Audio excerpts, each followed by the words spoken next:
थोड़ा मिसलेनियस लिया है मैंने, ध्यान से देखना इसको। मिसलेनियस में सबसे पहले मैंने लिया thick and thin shells, retaining wall end moment of inertia. ठीक है, ध्यान से एक चीज सुनना मेरी। पहली बात तो हम शेल्स की बात करेंगे, तो सबसे पहले आप शेल्स के बारे में ध्यान रखोगे कि किस शेल को थिक बोलते हैं, किस शेल को थिन बोलते हैं। उसके बाद शेल्स में आपका टॉपिक आएगा हुक स्ट्रेन का, हुक स्ट्रेस का, ठीक है, या लॉन्गिट्यूडल स्ट्रेस का, या लॉन्गिट्यूडल स्ट्रेन का। इन सबके फॉर्मूलाज आपको याद रखने पड़ेंगे, इन सबकी थ्योरी आपको याद रखनी पड़ेगी। वहीं पर रिटेनिंग वॉल क्या है, देखो सबसे पहली बात, ये आपके वो टॉपिक हैं जो इंपॉर्टेंट तो नहीं है, बट इन केस हो सकता है कि 2 से 3 क्वेश्चन, जो मैंने आपको बताया कि अगर एसएससी जेईई में 24 क्वेश्चन आपके लास्ट टाइम आए थे, तो हो सकता है कि 24 क्वेश्चन में से 2 क्वेश्चन या 3 क्वेश्चन ये सड़े टॉपिक आपके लेकर चल जाए। रिटेनिंग वॉल के 5 से 6 क्वेश्चन है, रिपीट होता है हर बार एक क्वेश्चन। हम क्या करते हैं, रिटेनिंग वॉल को डर के हमारे छोड़ देते हैं। एसएससी जेईई आपके डर के साथ ही खेलता है। जो भी बेकार टॉपिक है वो आपको लेंदी नहीं देता है। जैसे मैं आपको एग्जांपल दूं, जब मैंने फ्लूइड मैकेनिक्स की बात करी थी, तो फ्लूइड मैकेनिक्स में फ्लूइड मशीन्स, हाइड्रोलिक मशीन्स का भी टॉपिक आता है। तो हम लोग डर जाते हैं कि यार फ्लूइड मैकेनिक्स तो हमसे हुई नहीं, हम हाइड्रोलिक मशीन्स क्यों करें। अरे हाइड्रोलिक मशीन से वो आपको इतने इजी क्वेश्चन देता है कि अगर आपने हाइड्रोलिक मशीन के 25 से 30 क्वेश्चन रिवाइज कर लिए या पढ़ लिए, तो वो आपका उसमें से ही आएगा। और 25 से 30 क्वेश्चन मैं आपको बता चुका हूं। आप हाइड्रोलिक मशीन से क्वेश्चन करके जाना, नहीं समझ में आते हैं क्वेश्चन पढ़ो और आंसर रटो, वो आपको डायरेक्ट एग्जाम में मिलेगा। ठीक है, तो डरना नहीं है। उसी तरीके से रिटेनिंग वॉल जैसे टॉपिक से भी आपको बिल्कुल नहीं डरना है। 5 से 6 क्वेश्चन इसके होते हैं, वो आप पढ़ लो, सेम टू सेम उठ के आएगा। अब ठीक है, आता हूं मैं मोमेंट ऑफ इनर्शिया पे। मोमेंट ऑफ इनर्शिया देखो, ध्यान से देखना। मोमेंट ऑफ इनर्शिया से अगर क्वेश्चन बनेगा तो वो आपका बनेगा थ्योरम ऑफ परपेंडिकुलर एक्सिस से, या फिर वो आपका बनेगा थ्योरम ऑफ पैरेलल एक्सिस से। ठीक है, इनसे कोई भी ऑब्जेक्टिव क्वेश्चन आ सकता है। उसके बाद जितने भी बॉडीज है, जैसे मान लो रेक्टेंगुलर बॉडी है, रेक्टेंगुलर बॉडी के सेंट्रोइड पर, मान लो अगर ये रेक्टेंगुलर बॉडी है और अगर मैं इसके सेंट्रोइड पर आई एक्स फाइंड करूंगा, तो वो होता है बी डी क्यूब बाय 12। ठीक है, अगर मैं इसी सेंट्रोइड पर इसका आई वाई वाई फाइंड करूंगा, तो वो होता है आपका डीबी क्यूब अपॉन 12। बट ये अब पुराना हो चुका है, अब आपसे कोई भी नहीं पूछता।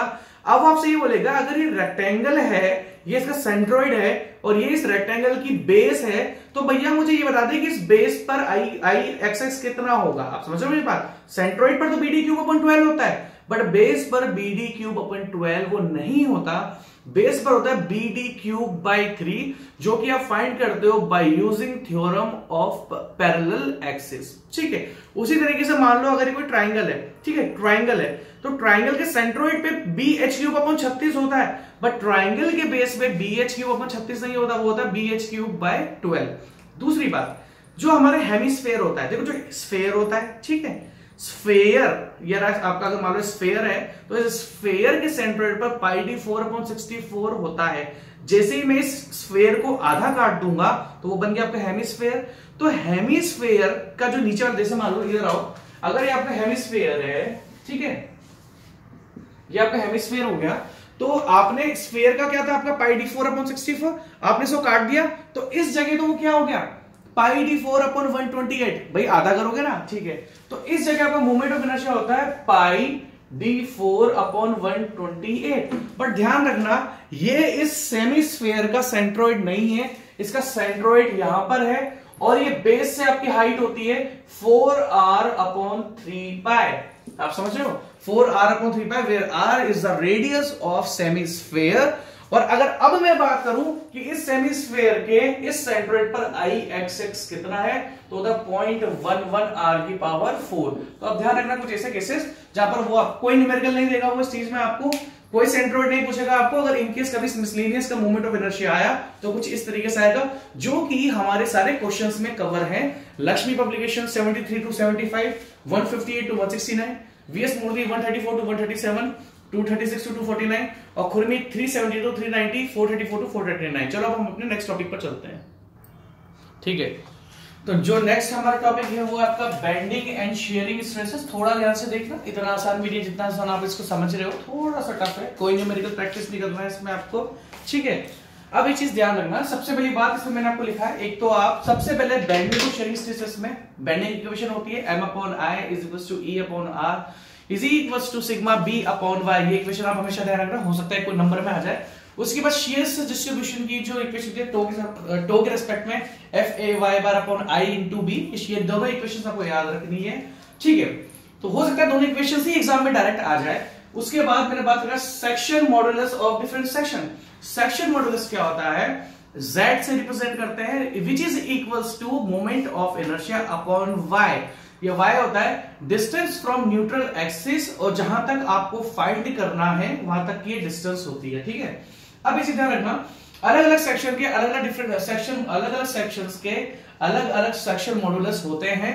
और जैसे ट्राइंगुलर, सर्कुलर, आपका स्फेरिकल, या फिर हेमिस्फेयर, या फिर आपका कुछ भी हो गया, ठीक है। तो इन सबके सेक्शन मॉडुलस आपको याद रहना चाहिए। अब एक चीज मैं आपको बताता हूं, अगर उसने आपको कोई क्वेश्चन दे दिया कि भाई 3 सेक्शन है, तीनों के डायमेंशन, एक सर्कुलर है, ट्राइंगल है, ठीक है, एक रेक्टेंगुलर है, तो इसमें से सबसे ज्यादा इकोनॉमिकल सेक्शन या सबसे ज्यादा स्ट्रेंथ वाला सेक्शन कौन सा रहेगा, आप समझ रहे हो। डायमेंशंस उसने बोला भाई टिम्बर है, टिम्बर से 3 बीम बनाओ, एक सर्कुलर बनाओ टिम्बर से, एक आप रेक्टेंगुलर बनाओ, एक स्क्वायर बनाओ। अब बताओ कि इसमें सबसे ज्यादा स्ट्रेंथ किसकी होगी, तो कुछ भी नहीं है, जिस सेक्शन का या फिर जिस मेंबर का सेक्शन मॉडुलस ज्यादा होता है वो उतनी ही ज्यादा उसकी स्ट्रेंथ होती है, ठीक है। तो कभी भी ऐसा कंपैरिजन आपसे पूछे तो आप कुछ नहीं करोगे, वो सेक्शन 3 सेक्शन है, तीनों का सेक्शन मॉडुलस फाइंड करो, और जिसकी वैल्यू सबसे ज्यादा वही सबसे ज्यादा स्ट्रॉन्ग, ठीक है। तो आप ये कह सकते हो the strength of section depends on section modulus, ठीक है। उसके बाद आता है फ्लेक्सुरल रिजिडिटी। फ्लेक्सुरल रिजिडिटी कुछ भी नहीं होती, यंग मॉडुलस ऑफ इलास्टिसिटी को मोमेंट ऑफ इनर्शिया से मल्टीप्लाई कर दो, that means E multiply by I is known as flexural rigidity, ठीक है। बेंडिंग स्ट्रेस सिग्मा बी, हो सकता है किसी छोटे से न्यूमेरिकल में आपसे वो सिग्मा बी फाइंड करवा ले, वैसे तो नहीं करवाएगा, मैं न्यूमेरिकल सजेस्ट नहीं करता हूं, बट फिर भी मैंने ले लिया।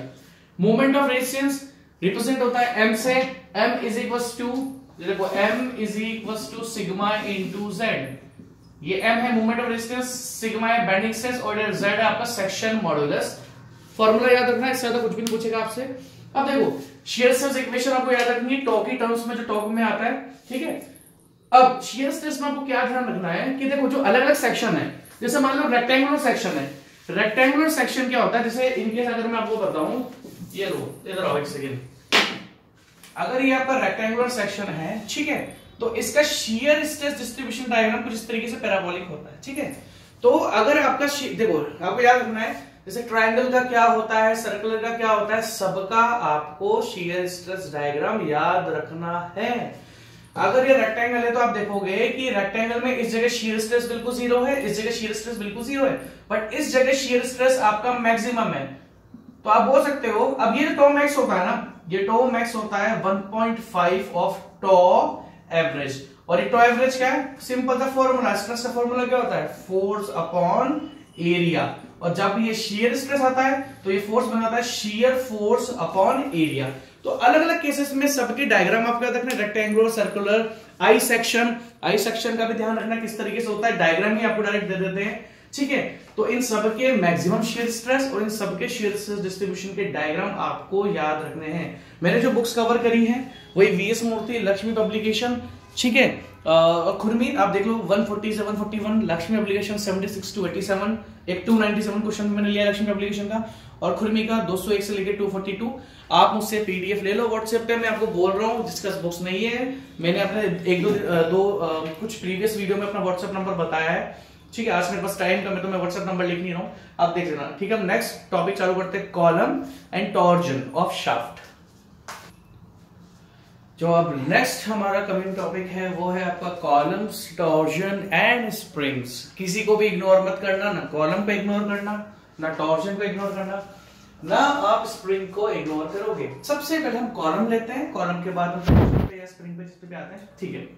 कॉलम के आपने 4 केसेस पढ़े होंगे, दोनों एंड हिंज है, या दोनों एंड फिक्स्ड है, या एक फिक्स्ड एक फ्री है। इन चारों केसेस के सबसे पहली बात, क्रिटिकल लोड के फॉर्मूले जो पीसीआर से रिप्रेजेंट होता है उन सब के फॉर्मूले, और इन चारों कॉलम्स के केसेस के जो किसी भी नॉर्मल बुक में मिल जाते हैं उन सबकी इफेक्टिव लेंथ, सबसे पहले आप याद रखोगे, डायरेक्ट पूछा जा सकता है, ठीक है। उसके बाद कॉलम कितने टाइप के होते हैं, 3 टाइप के होते हैं, शॉर्ट होता है, इंटरमीडिएट होता है जिसको मिडिल बोल देते हैं, और एक लॉन्ग कॉलम होता है। शॉर्ट कॉलम में हमेशा क्रशिंग, जो फेलियर होगा वो हमेशा क्रशिंग होगी। मीडियम कॉलम में जो फेलियर होगा वो आपका होता है बकलिंग, मुड़ना प्लस क्रशिंग। वहीं पर जो लॉन्ग कॉलम होगा उसमें ओनली बकलिंग होगी।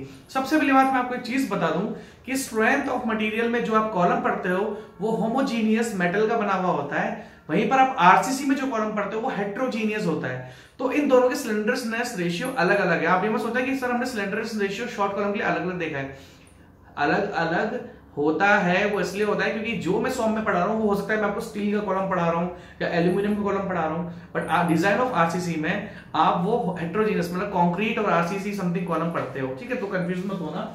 इन सबके आपको स्लेंडरनेस रेशियो, अब देखो कोई भी कॉलम शॉर्ट है, लॉन्ग है या इंटरमीडिएट है, वो डिसाइड करते हो आप स्लेंडरनेस रेशियो से। स्लेंडरनेस रेशियो रिप्रेजेंट होता है लैम्डा से, which is equal to L upon R. L क्या आपका लीस्ट इफेक्टिव लेंथ, देखो स्लेंडरनेस रेशियो किससे रिप्रेजेंट होता है, लैम्डा से, which is equal to effective length of column upon radius of gyration. अब एक चीज याद रखना कि रेडियस ऑफ जायरेशन से क्वेश्चन आ सकता है, न्यूमेरिकल आ सकता है। रेडियस ऑफ जायरेशन का फॉर्मूला होता है under root of moment of inertia minimum, that means I minimum upon A, ठीक है। तो याद रखना आई मिनिमम। अब आई मिनिमम का मतलब क्या होता है, ये एक रेक्टेंगुलर है, ये आई एक्स एक्स है, ये आई वाई वाई है, ये आई एक्स एक्स है, ये आई वाई वाई है। इन दोनों में से जो मिनिमम होगा कॉलम आपका उसी डायरेक्शन में बेंड होगा, इसलिए जिस डायरेक्शन में बेंड होता है उसकी डिजाइनिंग के लिए हमेशा स्लेंडरनेस रेशियो में या रेडियस ऑफ डायरेक्शन में आई मिनिमम का यूज करते हैं। स्पेशली ध्यान रखना क्योंकि मूवमेंट ऑफ इनर्शिया ही तो वो फैक्टर है जो डिसाइड करता है कि आपकी बेंडिंग या बकलिंग किस डायरेक्शन में होगी। इसलिए आप देखना जब भी कोई मेंबर डिफॉर्म बेंड होगा या कुछ भी होगा उससे मूवमेंट ऑफ इनर्शिया हमेशा से आएगा, ठीक है। तो हम देख लेंगे। उसी के बाद एक टॉपिक और लिखा मैंने कॉलम में, कोर, CORE। ये कोर भी आपको कॉलम का ध्यान रखना है। कोर क्या होता है, देखो कॉलम आपका वो वर्टिकल मेंबर है जिस पर हमेशा एक्सियल लोडिंग लगती है। एक्सियल लोडिंग मतलब क्या होता है, जो एक तो सेंटर पे लगा हुआ हो और कॉलम जो जैसे ये कॉलम की लेंथ कौन सी डायरेक्शन में है, वाई डायरेक्शन में। अभी लोड अगर मैं इसके ऊपर लगा देता हूं तो लोड की डायरेक्शन भी क्या है, वाई डायरेक्शन में। तो इन दोनों की एक्सिस सेम है तो इसका नाम है एक्सियल लोड। और कॉलम उसको बोला जाता है जब सेंट्रिक लोड लगता है, जब सेंटर से हट जाता है तो उसको एक्सेंट्रिक लोड बोलते हैं। बट ऐसा पॉसिबल हो नहीं पाता है कि आप कॉलम का लोड हमेशा उसके सेंटर पे लगाओगे, तो कॉलम का एक कोर डिजाइन करा जाता है। इस कोर में भी अगर आप लोड खिसक जाएगा, एक पर्टिकुलर पोर्शन होता है, ये नहीं कि पूरे कॉलम में ही आप हर जगह लोड ट्रांसफर करते हो, एक पोर्शन होता है। एक तो कोर की साइज, कोर का शेप क्या होता है, जैसे सर्कुलर का कोर क्या है, सर्कुलर है, ठीक है। रेक्टेंगुलर का क्या है, इन सबके डायमेंशन भी होते हैं। जैसे रेक्टेंगल की विड्थ b है तो उसकी कोर की क्या हो जाएगी, b/6 हो जाएगी या b/3 हो जाएगी।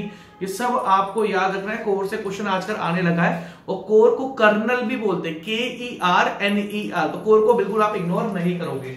और कोर आप किस लिए पढ़ोगे, रेक्टेंगुलर, स्क्वायर, सर्कुलर, ठीक है। ये हमारे क्वेश्चंस में कवर हो जाएगा जितने भी हमने क्वेश्चन लिखे हुए हैं। उसके बाद अगर आप ध्यान से देखो तो टॉर्शन इक्वेशन, सबसे पहले torsion equation T/J is equal to n theta by is equal to tau by r, ठीक है। उसके बाद आपका पोलर सेक्शन मॉडुलस, ठीक है। पोलर सेक्शन मॉडुलस आपको स्पेशली पढ़ना है हर एक सेक्शन का। अब देखो टॉर्शन के केस में combined bending and torsion equation होती है। आप जो T/J पढ़ते हो उसमें ओनली शियर स्ट्रेस कंसीडर होता है, बट आप देखना आपको कंबाइंड बेंडिंग एंड टॉर्शन की इक्वेशन होती है M और T के रिस्पेक्ट में, वो आपको करनी है। और पावर ट्रांसमिशन बाय शाफ्ट, इसका भी फॉर्मूला आपको पढ़ लेना है, ठीक है। अब देखो स्पेशली न्यूमेरिकल की बात करूंगा तो कॉलम की इफेक्टिव लेंथ पे करोगे आप न्यूमेरिकल, क्रिटिकल लोड पे करोगे, रेडियस ऑफ जायरेशन पे न्यूमेरिकल करोगे, स्लेंडरनेस रेशियो पे। मैं टॉस में अभी तक मैंने आपको न्यूमेरिकल करने के लिए नहीं बोला है, बट आपको इसके लिए मैं बिल्कुल न्यूमेरिकल करने के लिए बोलूंगा। वहीं पर आपको अगर बुक्स की बात करनी है तो देखो VS मूर्ति और लक्ष्मी पब्लिकेशन यूज करी है मैंने। VS मूर्ति के 207 से 223, 228 से 225, 308 से 313, 329 से 330, 332 से 334, 343 से 344। और लक्ष्मी एप्लीकेशन पे आते हैं अब 100 से 111 मतलब 111, उसके बाद 125 से 138, 184 टू 200 और 294 टू 296, ठीक है। तो एक चीज रखना, उसी के साथ जो हमारे स्प्रिंग्स है, स्प्रिंग्स में स्पेशली स्प्रिंग के डिफ्लेक्शन का, स्प्रिंग के स्टिफनेस का, अगर लेमिनेटेड स्प्रिंग है तो इसका सेंट्रल डिफ्लेक्शन कितना होता है, स्प्रिंग की स्टिफनेस कितनी है। अगर वहीं पर आपने दो स्प्रिंग को सीरीज में यूज करा तो उसकी टोटल स्टिफनेस कितनी है, वहीं पर आपने दो स्प्रिंग को पैरेलल यूज करा तो उसकी स्टिफनेस कितनी है। स्प्रिंग्स को इग्नोर आप बिल्कुल नहीं करोगे, हमारे सारे क्वेश्चन कवर होकर रखे हैं, ठीक है। हम नेक्स्ट टॉपिक पर आते हैं।